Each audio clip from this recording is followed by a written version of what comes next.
Hey, how are you doing? I'm Simon Steele, and I just want to talk to you all today about some things that are going on in the country, throughout worldwide actually, and just try to give you some encouragement and also some advice on how to handle those situations. So, one, I want to remind everybody what we're doing and what we're dealing with. We don't really have a timeline from beginning to end. So it's important that you pace yourself. Why do you have to pace yourself? So you can conserve your energy and so that you don't drain yourself day to day with trying to make everything happen all at once. So you have to pace yourself, which means you probably need to plan.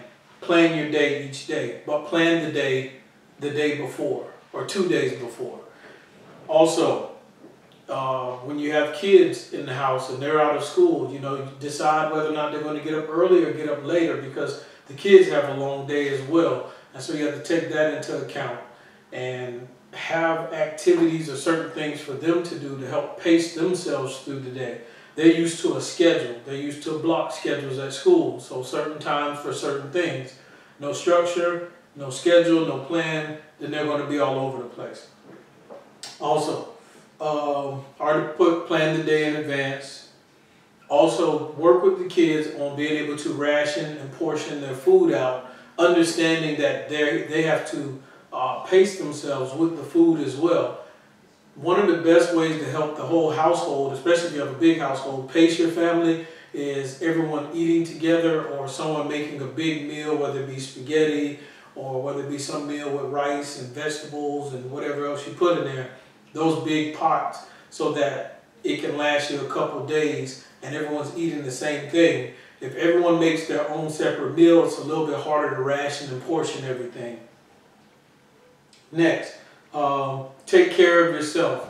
Check yourself, make sure you stay hydrated, make sure you stay healthy, make sure you take the necessary vitamins or medicines or whatever it is that you take day to day to help you maintain your healthy lifestyle. Also, a lot of videos of what I do is about financial literacy. I want you all to take time to stop, because we're running back and forth to the stores. Check your accounts.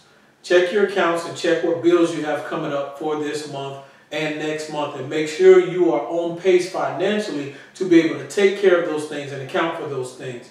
It makes no sense to have an extra jug of water but the lights go out. It makes no sense to have an extra 5 loaves of bread, but we can't pay the water bill. So you want to make sure you pace yourself and be well-rounded with everything that we have going on. And plan on how you're going to pay each bill as they come up. And that's why we have to be careful. When we go to that store, don't go into that store blind. Have a plan and know how much you are going to spend no matter what, because that dictates how you can take care of the rest of the month and the next month to follow. Also, which leads to my next point, which is don't count on any promises until you see it in hand or you see it into your account. And I'll do another video about it, but the government is working on some things to be able to bring money to all of us who qualify for it. And that's another thing we have to remember. There's going to be certain conditions and parameters that allow everyone to get access to these funds, but do not count on it until you have it. Don't put it in your budget as, well, when I get that, I'll take care of this.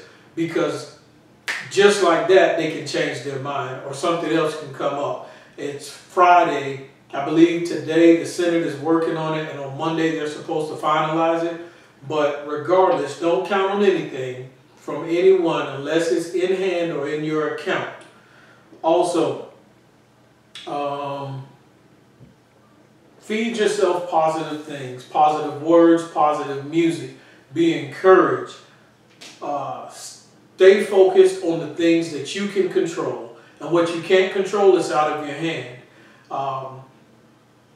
If you don't have a prayer life, work on obtaining a prayer life. I want to leave you all with this one scripture that comes from Genesis chapter 50, verse 20. And it's from Joseph. And Joseph said, and this is the New Living Translation, "You intended to harm me, but God intended it all for good.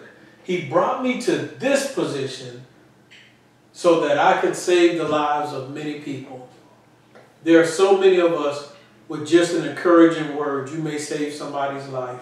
You may boost wherever they are mentally and put them on another level. So be friendly, be courteous, be loving, be helpful. Anyone out here can act nasty right now with one another. Anyone out here can argue, disagree, and get frustrated. And that's something we have to be careful of. In the middle of everything that we're dealing with, try your best not to get frustrated and take your anger and frustrations out on other people. Stay focused, operate and function in love, and be creative. Be creative in how we communicate, be creative in how we network, and be smart. Make sure that we're doing the proper things. Make sure you hydrate, make sure you clean, wash, sanitize, all that good stuff, and be blessed.